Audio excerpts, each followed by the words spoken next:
It seemed as though Netflix India was in a mood to self-destruct. One after another, firing and letting go during 2019-21 most of its content directors. Even after allocating India a 3,000 crore budget, it seemed quite a bit of it was wasted. 150 crore?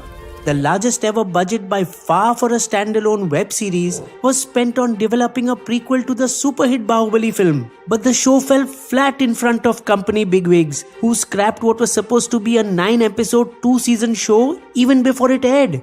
Then it wasted some more money by rewriting and reshooting almost the entire second season of Delhi Crime, delaying its release and losing momentum.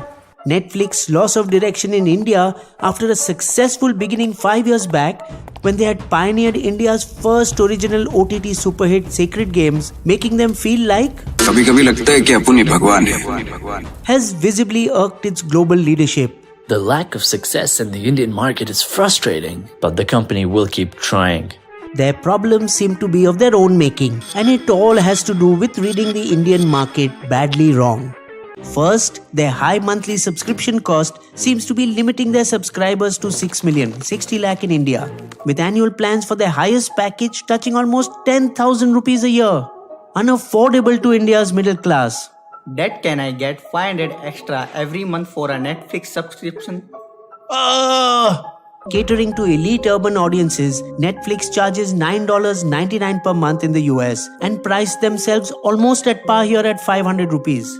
Driving into India with shows like Money Heist, Narcos, House of Cards and Stranger Things, believing Indian audiences would be content with its international library, and at first thinking that sourcing film from Bollywood would be enough to satisfy their desi needs. However, they soon realized the need for Indian originals. But again, the choice of films they chose to greenlight appealed only to multiplex audiences. Its first attempt at reality shows, Indian matchmaking, was among NRIs, far away from the real India, while the imported ideas of woke and secular shows came under fire from conservative groups. However, its competitors were constantly looking at Netflix and seeing their success with crime thrillers. Amazon Prime released 3 back-to-back hits of the same genre, all of them made by the same Bollywood production houses that were unable to deliver hits for Netflix. Amazon then sourced hit South Indian films like KGF and Pushpa among others, and capitalized on Netflix's decision to pass on the rights of the Malayalam movie The Great Indian Kitchen, which ended up becoming a sensation. All this Amazon provided to viewers at prices that were affordable to the common man. Chill dad, just give $129 for Amazon Prime then. I already feel better. Hotstar took a middle road. That $299 more for cricket. Cricket? Okay. Achieving success riding on the back of IPL that helped contribute 35 million subscribers to the combined tally of 51 million. On the verge of losing the OTT battle, Netflix punched back with far cheaper mobile-only subscriptions of $199, which they further reduced to $149 by end 2021. They followed this move by investing in 12 original Indian series in a single year, matching Hotstar and bettering Prime. But they only got 2 hits, putting a question mark on their processes because Hotstar and Prime did a lot better. Then it broke its exclusive content deal with Karan Johar, for which they may have paid him a pretty packet, raining thrillers with a vengeance, with ladies leading the charge. Took the regional market seriously, even introducing a Malayali superhero and sourced films from all South Indian languages. Despite these efforts, Netflix is still way behind both Amazon and Hotstar in the subscribers race.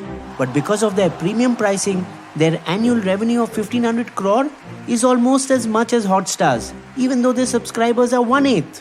However, Netflix is fighting a battle of unequals in many ways. Amazon Prime can lure customers to their OTT platform via deals on shopping, music and through Kindle. Disney Hotstar is doing the same via cricket, which it has banked on since 2018 when it bought the digital rights of IPL. Sony Live is now doing the same thing using sports broadcasting, tripling subscribers to 18.2 million, overtaking Netflix and leaving them far behind. And after its pending merger with Z5, it can become an even more potent competitor with its cocktail of entertainment and sports. Despite the obvious benefit of sport, Netflix is still wary of taking the sporting plunge. Is it because broadcasting rights for live sports is temporary? while shows and movies remain forever? Is this the reason Disney Hotstar produced so much more original content in the last 2 years? So as to consolidate their subscriber base because they knew their IPL broadcasting rights were expiring? Because now millions who watch only on digital may leave it after it managed to retain just TV rights. Losing digital rights to newbie Reliance Viacom, while Times Greenhorn MX Player got overseas rights for MENA, Middle East and North Africa and the US. Or is Netflix afraid that sports may dilute their brand proposition of being content creators? There too it faces direct competition from other pure content platforms like ZEE5 and MX Player, who are also coming out with hit shows of their own, 3 and 6 respectively in 2021, much more than Netflix's too. ZEE5 in fact rocketed to the same subscriber level as Netflix within just 4 years of its launch, though with 1/4 of the revenue. Their experience with the digital-only launch of Salman Khan's Radhe during COVID was a lesson for all OTT players. Considering Salman's last film Race 3 had collected 300 crore at the box office, Zee thought that getting Radhe at 225 crore was a steal. So they launched the film with much fanfare, but it collected just 135 crore overall, garnering a measly additional 9 lakh subscribers. Amazon had already learned this bitter lesson with Gulabo Sitabo and Coolie Number 1 and Hotstar with Lakshmi. But nobody thought a Salman Khan film could bomb. With Bollywood expensive and not working, all platforms are looking to burst the pipeline of regional content, except Netflix, which has only one big regional upcoming series. But even here they are all being outflanked by vernacular OTT platforms who can cater better to their audiences. Take Aha, its promoters are the film family of Allu Arjun of Pushpa fame, with their huge library of past films and industry connections. MX Player is also pursuing the regional market, but by presenting international dub content in 10 plus Indian languages. Moreover, it charted a different way to make money, just through ads, garnering 200 million active monthly users. Now it is experimenting with 2 unique plays. One is an ad-free $299 a year membership and the other being watch first, pay later. Surely Netflix has not faced this kind of competition in any market. A market that is expected to double every few years in time to come. Not only are they facing competition in India, for the first time ever, they lost subscribers on a worldwide basis, 1.3 million of them. So what is Netflix doing to counter these headwinds? They are in the process of rolling out an ad-supported cheaper subscription to give thrust to its subscriber tally, an industry trend.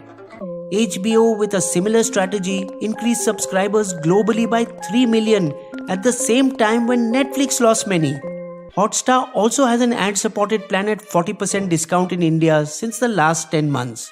Netflix may ride piggyback by buying the Roku channel, the biggest ad-supported video OTT offering in the US, to help implement this strategy. Ironically, Netflix's proposed crackdown on multiple password sharing to increase revenue will be going against their stated policies, and by forcing a subscriber to pay extra for sharing, albeit a small amount, it further risks even existing subscribers leaving the platform. The key to getting into sports broadcasting or deep into regional content will only be with the global leadership and is not in the hands of the India office. But not only in India, but globally too, Netflix stands at the crossroads of what it defines itself to be. Once they answer that, they may be able to give a fight in India. BISBO's Limerick, a sacred game, started Netflix's India boom. Then it got confused and remained in an elite drawing room. Most other platforms went masala or showed IPL's Dhoni Thala. If it doesn't follow the crowd, might it lead itself to doom? You will also find these sources listed in our video description section.